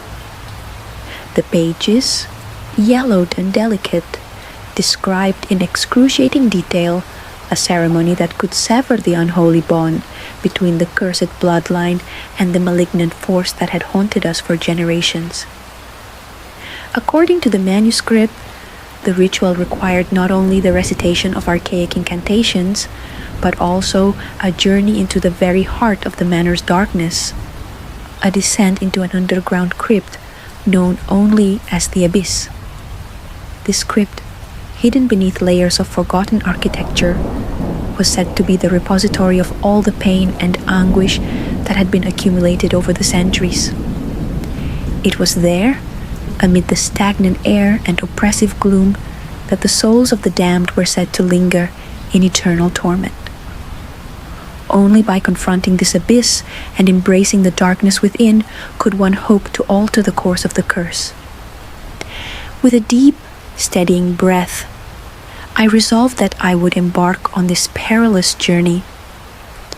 I spent the following hours poring over the manuscript and cross-referencing its cryptic verses with the diary entries I had collected from the Manor's secret chambers. The more I read, the more I began to understand that the ritual was not merely a set of words to be recited. It was a transformative ordeal designed to test the very essence of one's soul. Every symbol, every phrase, was imbued with the power of ancient faith and the lingering despair of those who had once tried and failed to break free from this cycle. I realized that this ritual was as much about acceptance as it was about exorcism. Only by acknowledging the darkness that dwelled within me could I hope to control it. Night fell again with a relentless inevitability, cloaking the manor in a shroud of impenetrable blackness. I gathered my meager supplies, Eleanor's diary, the faded photographs, the leather-bound manuscript, and the mysterious locket that now seemed to pulse with an inner light. I stepped out into the chill of the night, each footstep echoing along the stone corridors as I navigated toward the entrance of the subterranean crypt. The manor's halls, once only foreboding, now seemed to vibrate with an otherworldly energy, guiding me along a path that felt both preordained and deeply personal. I descended a narrow staircase, concealed behind a rotting tapestry in the back of the library, its steps slick with moisture and neglect. The deeper I went, the more the air grew thick with the smell of damp earth and decay, as if I were being enveloped by the very essence of oblivion. Shadows danced along the walls, taking on grotesque shapes that mocked the fleeting light of my flickering flashlight. Every creak and groan of the old wood seemed to whisper warnings, urging me to turn back, yet I pressed on with a mixture of dread and determination. After what felt like an eternity of descending, I reached a heavy iron door set into a wall of stone. The door was adorned with intricate carvings, a tapestry of symbols that pulsed with a subtle, almost hypnotic glow in the dim light. My hand shook as I gripped the cold metal handle and pushed the door open. It groaned in protest, the sound echoing like the anguished cry of a tortured soul. Beyond the door lay the abyss, a vast cavernous chamber that stretched out into darkness. The only illumination came from sporadic shafts of moonlight that filtered through cracks in the ancient stone ceiling, casting eerie patterns upon the ground. Stepping into the abyss was like entering a different world. The temperature plummeted, and the silence was so complete it seemed to muffle my own thoughts. I could feel the presence of countless souls, a suffocating, almost tangible force that pressed in from all sides. The air was heavy with memories of exorcisms and unspeakable rituals, each one a testament to the relentless suffering that had plagued this place. As I moved deeper into the chamber, my flashlight revealed rows of crumbling alcoves, each containing remnants of old relics, shattered chalices, fragments of stained glass, and rusted religious symbols. It was as if the room itself was a mausoleum for lost hopes and broken dreams. I stopped before a large stone altar at the center of the chamber. The altar was a monolith of sorrow, its surface scarred by centuries of despair and bloodshed. Etched deeply into the stone were the same symbols I had seen throughout the manor, a language of pain and redemption that beckoned me to read its hidden message. With trembling fingers, I traced the carvings, feeling an almost electric connection, as if the stone were transmitting the weight of all those who had come before me. In that moment, I sensed that the altar was not merely an object but a portal, one that could reveal the true nature of the curse, and perhaps offer a way to break it. I took a deep breath and recited the incantations from the manuscript, my voice echoing eerily in the vast emptiness. The words, heavy with ancient power, resonated against the stone walls, stirring the stagnant air. As I continued, the room began to shift subtly. Shadows deepened and coalesced into vague human forms that hovered at the edge of my vision. The temperature dropped further, and an almost palpable presence gathered around me. A congregation of spectral witnesses to the ritual I had dared to invoke. In the midst of this supernatural congregation, a profound vision seized my mind. I was no longer alone in my body. I saw myself as a series of overlapping images, each representing a different moment in time. I witnessed the exorcism of Roland Doe unfolding in fragmented scenes. A terrified child, desperate prayers, and the relentless struggle of faith against an overpowering darkness. But interwoven with these images were glimpses of my own life, a childhood shadowed by inexplicable nightmares, moments of inexplicable déjà vu, and an inner darkness I had long suppressed. The realization was both horrifying and liberating. I had been born into this curse, the dark legacy of a family that had wrestled with the same malevolent force for generations. The overwhelming surge of emotion nearly knocked me off my feet. I sank to my knees before the altar, tears streaming down my face as the gravity of my inheritance bore down upon me. I was not merely an investigator seeking the truth of a haunted manor. I was the living embodiment of a centuries-old curse. The malignant force that had claimed so many lives was now intertwined with my very essence, a part of my soul that I could neither deny nor escape. And yet, amidst the despair, a spark of defiant hope began to kindle within me. The manuscript had promised a path to liberation, a ritual that could sever the unholy bond if performed with unwavering conviction and sacrifice. Gathering what little strength remained, I rose and resumed the incantation with renewed fervor. The abyss seemed to pulse in response, as if the very heartbeat of the manor had synchronized with my own. A low, resonant hum filled the chamber, building into a crescendo that drowned out all other sound. The spectral forms that had circled me grew clearer, their faces etched with sorrow and silent pleas for deliverance. I could see in their eyes the ghosts of those who had tried and failed to break the curse, their voices a quiet litany of regret and yearning. In that pivotal moment, I realized that the choice before me was stark and irrevocable. To break the curse, I would have to embrace the darkness within, acknowledge it as a part of my identity, and transform it into a force for redemption. It was a dangerous and uncharted path, one that demanded not only the recitation of ancient words, but also an inner reckoning with the parts of myself I had long feared. The line between salvation and damnation blurred before my eyes, and I felt the weight of destiny pressing upon every fiber of my being. The hum in the chamber swelled into a chorus of disembodied voices, each one urging me onward. I felt an icy hand of fate guiding me as I stepped toward the altar, the symbols beneath my fingertips now glowing with a spectral light. The ritual demanded that I make a sacrifice, one that would forever alter the course of my life. In that sacred, haunted moment, I closed my eyes and allowed the incantations to fill my mind, feeling the darkness within stir and shift. I accepted that this was my legacy, my burden to bear and, perhaps, to transform.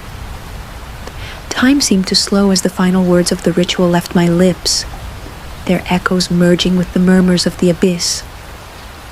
A sudden, intense surge of energy burst forth from the altar, enveloping me in a vortex of light and shadow. The spectral witnesses, once separate apparitions, coalesced into a singular, overwhelming presence, a force that transcended human comprehension. I felt the presence of every soul that had suffered here, their collective anguish and hope converging into a moment of profound catharsis. In that overwhelming surge, I was both consumed and uplifted by the darkness. My inner self laid bare before the endless tapestry of despair and redemption. For what felt like an eternity, I floated in that timeless space, suspended between the known and the unknowable. The force around me began to recede slowly, leaving me kneeling before the altar, drenched in sweat and tears.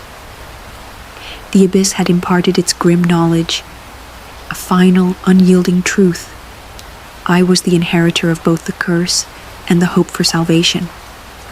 The darkness that had plagued generations now resided within me, but it was no longer an external enemy. It was a part of me, and I alone held the power to shape its destiny. As the chamber settled back into its eerie silence, I realized that the ritual had not banished the curse but had transformed it.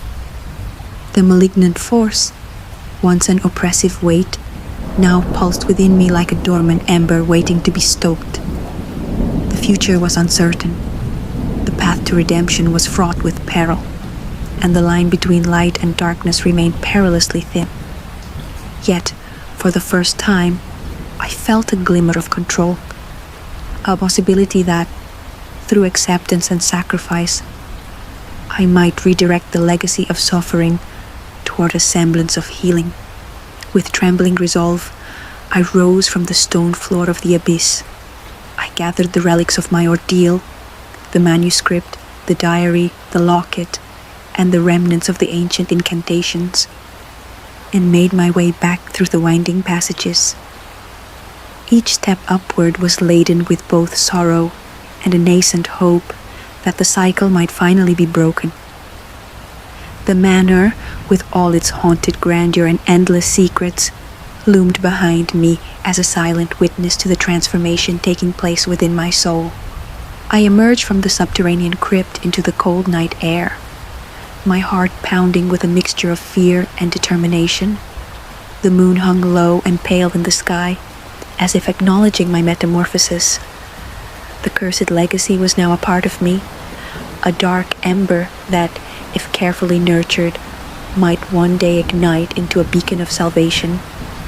I knew that the journey ahead would test every facet of my being, demanding sacrifices and confronting terrors yet unseen.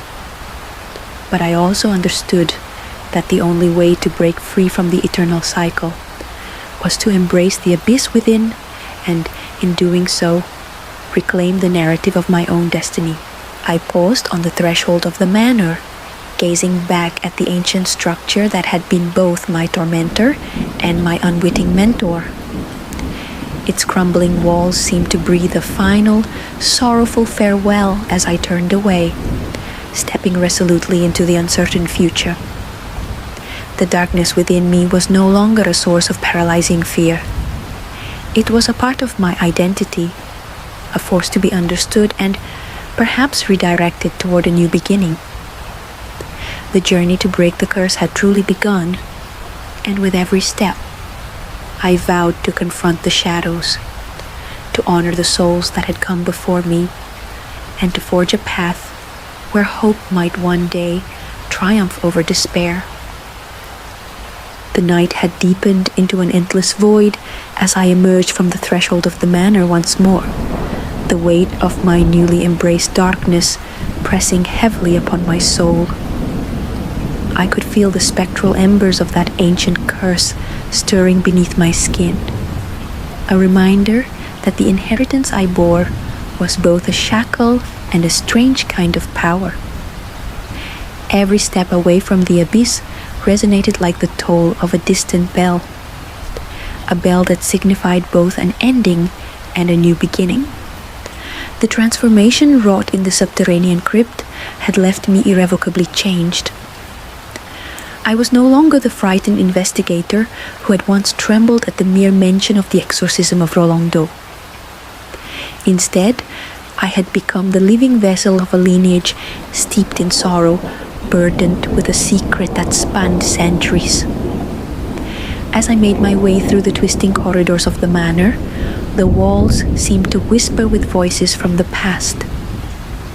Faded portraits, once merely relics of forgotten times, now stared at me with knowing eyes, their expressions melding grief with a quiet, resigned acceptance. I could almost hear the soft murmur of their recollections, lamentations of lost hope, sorrowful echoes of rituals that had both saved and damned souls. It was as if the manor itself were alive, its ancient bones pulsating with memories and regrets that had been accumulated over endless generations. I paused before a large window that framed the moonlit night outside, a barren landscape of overgrown gardens and tangled vines.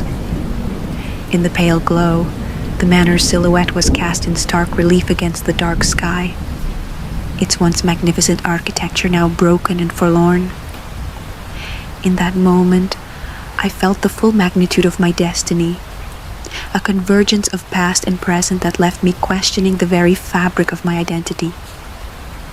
The voices of those who had suffered here, children tormented by forces unseen, caretakers driven mad by their unending vigil, and even the tormented soul of Roland Doe himself, seemed to converge in that silent nocturne, imploring me to heed the call of the curse. My mind drifted back to the crypt, to that chilling altar where I had recited the ancient incantations. I recalled the surge of raw energy that had coursed through me, the way the spectral forms had coalesced into a single, overwhelming presence that seemed to fuse with my own being. I had tasted the bitter agony of generations, felt the heartbreak of souls lost to time, and in that crucible of despair, I had discovered a glimmer of hope, a possibility that, by embracing this darkness, I might finally steer it toward redemption. Yet, with every ounce of newfound power came the relentless terror of its cost. The line between salvation and damnation had blurred irreversibly, and I could no longer discern whether the curse would ultimately liberate me or consume me utterly. Haunted by this duality, I sought solace in one of the manor's abandoned chambers, a vast, decaying drawing room, where heavy drapes still clung to their rusted rods, and a grand piano sat silently in a corner. Its ivory keys, yellowed by the relentless march of time, seemed to echo with memories of a long-forgotten melody, a dirge for lives that had been shattered by the inexorable hand of fate. I sank into a worn, velvet armchair, its fabric soft from years of use, and allowed myself a brief moment of introspection. In the stillness, the quiet tapping of raindrops on the leaded glass merged with the gentle rustling of wind through broken panes, composing a melancholy symphony that was both haunting and oddly comforting. In that solitude, images flooded my mind, fragmented visions of the past intermingled with fleeting moments of the present. I saw, as if in a dream, the sorrowful eyes of the woman from the portrait who had once reached out to me, her silent plea echoing through time. I witnessed the harrowing exorcism of Roland Doe, the desperate prayers, the tormented expressions, and the palpable anguish that had defined that infamous ordeal. All these images converge with my own memories, the nights of restless sleep, the inexplicable déjà vu that haunted my every step, and the creeping realization that my blood carried a legacy of despair and defiance. It was in that moment of reverie that I sensed a presence, a subtle shift in the atmosphere, as if the very fabric of the manor had rearranged itself to accommodate something momentous. The air grew dense, charged with an otherworldly energy that set my nerves alight. I rose from the armchair, compelled by a force I could neither understand nor resist.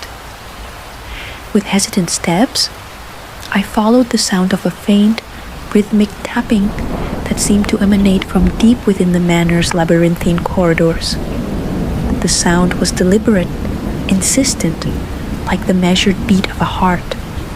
Perhaps the heartbeat of the manor itself, navigating through narrow hallways lined with crumbling wallpaper and time-worn furnishings. I arrived at a heavy door that I had never noticed before. Its surface was adorned with intricate carvings of twisted vines and anguished faces, symbols that mirrored the curse etched into my soul. Taking a deep breath, I pressed my hand against the cold wood and pushed the door open. What lay beyond was a small antechamber lit by a solitary, flickering candle that cast dancing shadows upon the walls. In the center of the room stood a simple wooden table, upon which rested a bundle of papers, an old photograph, and a faded letter penned in a delicate, looping script. I approached the table with a mix of trepidation and resolve. The photograph depicted a family, an assemblage of faces, each marked by sorrow and stoic resignation. At the center was the same woman from the portrait, her eyes filled with a depth of despair that seemed to speak of endless nights and unspoken tragedies. The letter, though fragile and time-worn, exuded a sense of urgency and longing. Its words, though faded, were clear in their intent. They told of a secret meeting, a convergence of souls, and a ritual meant to sever the unholy bond that had plagued our bloodline for generations. As I read the letter, my heart pounded with a mixture of dread and anticipation. The script spoke of a final reckoning, a moment when the curse could be either broken or irrevocably sealed, depending on the choices made by the inheritor of its legacy. A sudden gust of wind extinguished the candle, plunging the antechamber into darkness. For a moment, I was enveloped in a silence so absolute it seemed to muffle my very thoughts. Then, as if emerging from the void, a soft, ethereal light began to glow from beneath the door on the far side of the room. It was a light that seemed to pulse with the rhythm of life and death, a beacon calling me toward an uncertain fate.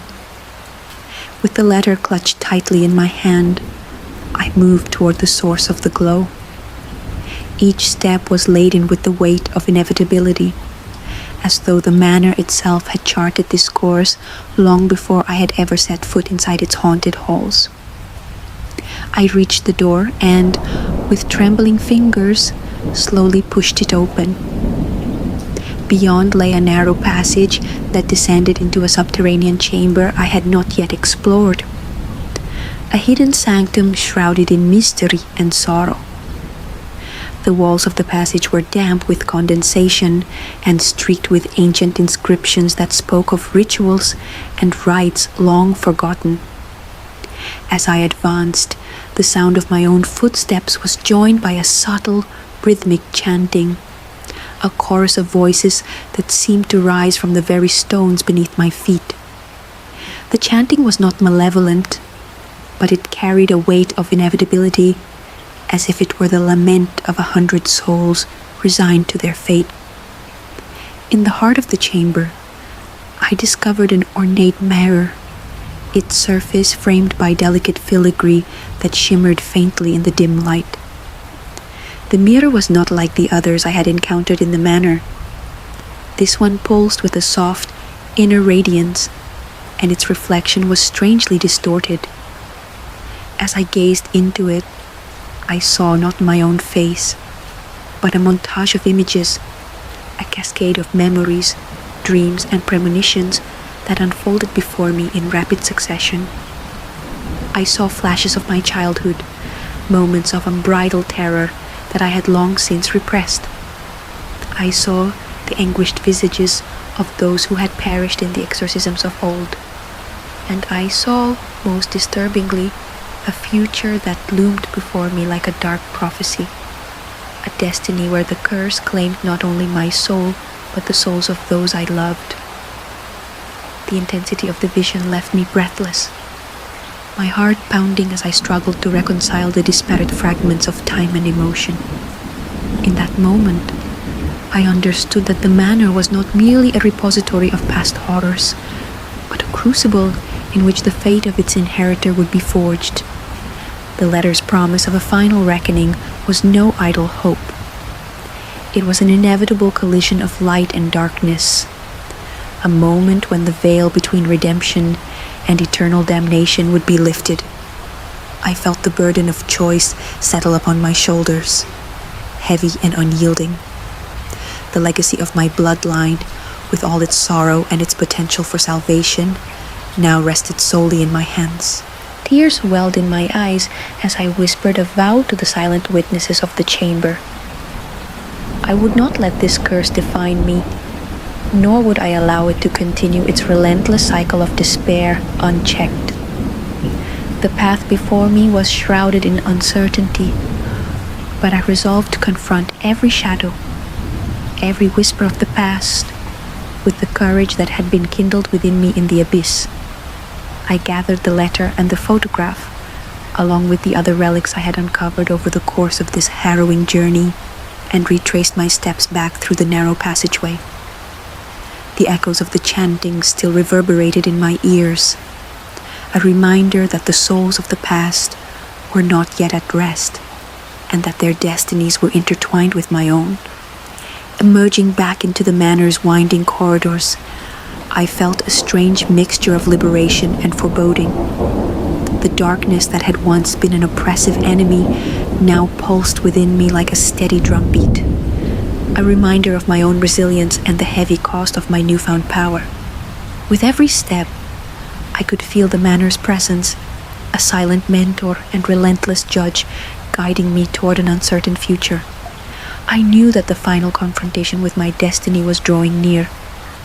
The choice to break the curse or succumb to its inexorable pull lay before me like a forked path in a labyrinth of despair. Standing at the threshold of a grand crumbling staircase that led to the upper levels of the manor, I paused for a long moment, gathering my thoughts and summoning the strength that I had discovered in the depths of the abyss. The spectral voices of the past murmured in my mind, urging me to remember who I was and who I might yet become. I took a deep, steadying breath and ascended the stairs, each step a defiant challenge to the darkness that sought to claim me. I was no longer an unwitting victim of an ancient curse. I had become its master, its final reckoning. As I reached the top of the staircase, the corridor before me stretched out like a promise and a threat combined. A path leading to a final confrontation with the very essence of the manor's malignant power. The air was thick with anticipation, and every shadow seemed to move with a life of its own. In that charged moment, I realized that the veil between past and present was thinning, and the souls of my ancestors were poised to reveal their final truths. The manor's legacy was about to be rewritten, and my role in that transformation was as clear as it was terrifying. I closed my eyes for a brief moment, feeling the steady pulse of the curse within me, a reminder that every breath, every heartbeat was a step toward an inevitable reckoning. When I opened them again, I stepped forward into the corridor with a resolute heart and a mind ablaze with determination. I would face the darkness head-on, confront the ghosts of my past, and determine the fate of the curse that had haunted my bloodline for generations. The time for hesitation was over. The veil of reckoning had been lifted, and I was prepared to meet the destiny that awaited me. I stepped into what felt like the final threshold of the manor, my heart pounding a frenetic rhythm against the silence that had long reigned over these cursed halls. Every corridor, every whispering wall seemed to echo the legacy of despair that had consumed generations. Tonight, I was determined to confront the ultimate truth of my lineage and, if possible, break the cycle that had tormented my family for centuries. But even as I steeled myself, an undercurrent of foreboding warned me that the ending I had envisioned might not be the salvation I so desperately sought. The upper corridor, dimly lit by sporadic shafts of moonlight filtering through shattered windows, stretched ahead like an endless passage into darkness. I clutched the relics I had gathered, an old photograph of the sorrowful woman from the portrait, the faded letter promising a final reckoning, Eleanor's diary, and the leather-bound manuscript filled with ancient incantations.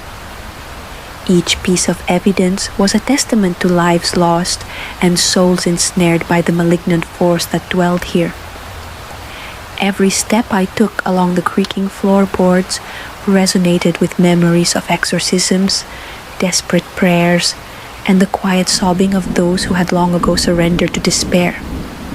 I soon arrived at the grand foyer once more, a space that had become both sanctuary and prison. Its high fractured ceiling and the mosaic floor, now stained by time and neglect, bore silent witness to the rituals and tragedies that had defined this accursed estate. Here, beneath the oppressive gaze of ancestral portraits, I set up my final preparation. I arranged the relics upon an ancient, dust-covered table and drew a circle in chalk around them, following the precise instructions etched within the manuscript. This would be the stage for what I hoped would be the ultimate act of liberation, a ritual to sever the unholy bond that had tethered my bloodline to endless darkness. As I began to recite the incantations, my voice trembled in the heavy silence. The archaic syllables rolled off my tongue, a cadence that both resonated with and defied the oppressive gloom. The words reverberated off the stone walls and seemed to awaken something deep within the manor. At first, nothing happened except the stirring of ancient dust and a slight chill that passed over my skin. But gradually, a low hum began to build, a vibration that emanated from the very foundation of the building. The relics on the table shimmered faintly, their edges glowing as if lit from within by a spectral fire. I pressed on, determined to complete the ritual despite the mounting dread. As the incantations reached a fevered pitch, the floor beneath me trembled. A fine layer of dust swirled upward, illuminated by the pale moonlight. For a moment, I could almost see faces in the shifting motes, faces twisted by agony and pleading silently for deliverance. The sound of my recitations was joined by a ghostly chorus that seemed to whisper from every corner of the foyer. It was then that I sensed a presence beyond the familiar specters of sorrow that had haunted me since my first visit. A presence that felt both intimately known and utterly alien. My eyes were drawn to the ornate mirror that hung above the grand staircase, its surface cracked and smeared with age. In its fractured reflection, I saw not only my own haunted face, but a cascade of images: the exorcism of a terrified child, the anguished prayers of Father Lawrence, and, impossibly, a face that bore an uncanny resemblance to my own, yet older, more sinister. The vision pulsed like a heartbeat, each flash of its presence intensifying the sense of dread that had taken root in my soul. I continued the ritual with shaking resolve, my incantations mingling with the echo of that uncanny reflection. The relics on the table vibrated ever more intensely, and the air grew thick with a mixture of incense and the unmistakable odor of decay. In the midst of this supernatural convergence, the very walls of the manor seemed to pulsate with a dark energy, as though the building were drawing life from the ritual and feeding it back into the curse. My mind reeled with the realization that I was not merely invoking an ancient rite for deliverance.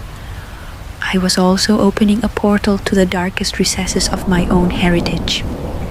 Then came the moment when everything shifted. The floor's trembling ceased abruptly, and an eerie stillness descended. The spectral chorus that had accompanied my recitations faded to a near whisper, leaving me alone with the echo of my own heartbeat. In that pregnant pause, I heard a single, chilling word, soft, almost imperceptible, yet laden with unutterable meaning. Belong. It resonated within me, reverberating in the hollows of my mind until it seemed to pulse in unison with my blood. A sudden flash of searing light burst from the mirror above, and I instinctively shielded my eyes. When the brilliance receded, I was confronted with a sight that shattered all my assumptions. The reflection in the mirror was no longer a simple image.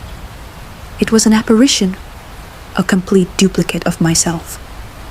The spectral figure stepped out from the glass as if it were a living, breathing being. I stared in disbelief as my doppelganger, with eyes gleaming a deep, unholy red, smiled in a way that was both familiar and horrifying. It raised a hand in silent greeting. Yet, in that gesture was a promise of something far more terrible than I could have ever imagined. In that heart-stopping moment, the truth crashed over me like a tidal wave. The curse that I had believed to be a malevolent force, passed down through generations, was not an external evil that had haunted my family. It was something that resided within me all along. My doppelganger's presence confirmed the unthinkable. I was the vessel, the very embodiment of the curse. Every whispered legend, every spectral encounter had led to this final, devastating revelation. The incantations I had so fervently recited had not been the key to breaking the cycle. They were the mechanism by which it was being consummated. The ritual had been a trap, meticulously designed by the ancient, demonic force that had latched onto my bloodline long ago. I staggered backward, my heart pounding in terror and disbelief. The doppelganger advanced slowly, its steps measured and inevitable. It spoke in a voice that was my own, yet tainted with a cold, otherworldly authority. You thought you could free yourself from the darkness, but in truth, you have only awakened it fully. Your lineage was never cursed by an external force. You were born of the darkness, and now you must claim it. You are the end and the beginning, eternal, unyielding, and inescapable. As these words sank in, the manor around me seemed to transform. The walls bled shadows, and the very air quivered with a malevolent energy. I realized that every step I had taken, every relic I had gathered, had been orchestrated to bring me to this moment of irrevocable reckoning. The spectral chorus rose once again, not in supplication or sorrow, but in a dark celebration of destiny fulfilled. I was no longer the desperate seeker of salvation. I had become the living avatar of the curse, the new guardian of this unholy legacy. In a final, desperate bid to defy my fate, I lunged toward the doppelganger, hoping to shatter the mirror that had birthed this abomination. But as my hand made contact, I felt a surge of energy so overwhelming that it seemed to tear me apart from the inside. The mirror shattered in a cascade of glimmering shards, and in that instant, the two of us merged into one. The merging was excruciating, a collision of light and darkness, hope and despair, past and present. I screamed, a sound of anguish and resignation that reverberated through the manor's desolate corridors. In the blinding aftermath, I stood motionless, my mind reeling from the realization that I had never been separate from the curse. I was the darkness incarnate, the final inheritor of a legacy that could never be undone. The realization was both liberating and damning. The chance to break free had always been an illusion. Instead, I had been bound ever more tightly to the malignant force that had claimed my ancestors. The spectral forms in the manor, the tortured souls, the tragic echoes of exorcisms past, now regarded me with a mix of pity and inevitability. Their silent voices merged into one final mournful refrain. The curse was eternal, and so was I. As the night waned and the first pale light of the dawn crept through the shattered windows, I felt the full weight of my new existence. The manor, once a symbol of haunting despair, had become the vessel for my transformation. I was no longer a woman seeking to escape the terror of the past. I was the curse reborn, destined to walk these halls for all eternity, an eternal guardian of sorrow and darkness. In a final twist that defied every hope of redemption, I understood that the true horror was not in the malevolent force that had haunted my lineage. It was in the discovery that I was that force. The exorcism of Roland Doe, the desperate prayers, the blood and tears of generations, were all parts of an intricate tapestry woven by fate. And now, with every heartbeat and every trembling breath, I carried the legacy of that darkness within me. The manor and I were bound together in an unbreakable embrace, and the cycle would continue, eternal and unyielding. I closed my eyes and let the silence of the new dawn wash over me. In that final moment of clarity, I realized that my journey had not been about liberation at all. It had been about the revelation of truth, however terrible it might be. The curse was not something to be broken. It was something to be born. And in bearing it, I had become the final, irrevocable twist in a tale that would haunt the annals of darkness forever.